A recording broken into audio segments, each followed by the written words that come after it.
স্কুলের বেঞ্চের উপর একটা আইডির নাম পাইলাম, সেই আইডির নামটা ফেসবুকে সার্চ করে পেয়েও গেলাম। যাই হোক, নক করলাম, হ্যালো কেমন আছেন, রিপ্লাই দিল না। তারপরে ওই যেই ব্রেঞ্চের উপর লেখাটা ছিল ওই ব্রেঞ্চের একটা পিক তুললাম, তারপরে সেই স্কুলটার একটা পিক তুললাম, এই স্কুলের পিক টিক তুলে ওকে পাঠাই দিলাম। সঙ্গে সঙ্গে সিন করলো, তারপরে রিপ্লাই দিল, হোয়াট, আপনি বেঞ্চের মধ্যে আমার অ্যাকাউন্টের নামটা পাইছেন তারপরে আমাকে নক দিয়েছেন? আমি বললাম যে হ্যাঁ। যাই হোক বলেন, যেহেতু আপনাকে নক দিয়ে ফেলছি আপনার বাসাটা কোথায়? তখন সে বলল, না আপনি নক দিয়েছেন ভালো কথা, আমি ভাবতেও পারি নাই যে কেউ এইভাবেই নক দিবে।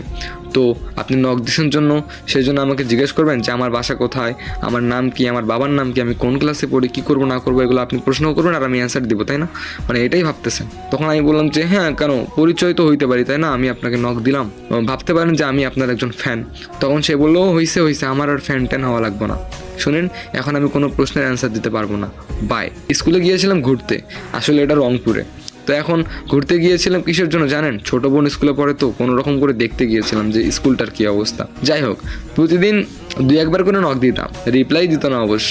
তারপরে একদিন কি হলো জানেন, আমার ছোট বোনকে নিয়ে গেলাম স্কুলে। তবে ওই স্কুলের মধ্যে ক্লাস 1 থেকে একবারে ইন্টার সেকেন্ড ইয়ার পর্যন্ত আছে।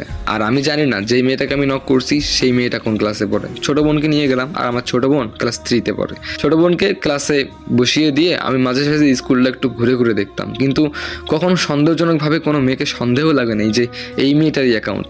কি আর করি, প্রতিদিন নক দিতাম, হালকা পাতলা রিপ্লাই দিত। তবে একদিন মাথার মধ্যে একটা বুদ্ধি আসলো, না ছোট বোনকে একটা পিক দেখানো যাক। তারপরে ফেসবুক অ্যাকাউন্টে ঢুকে সেই মেয়েটার পিক দিয়ে দিলাম।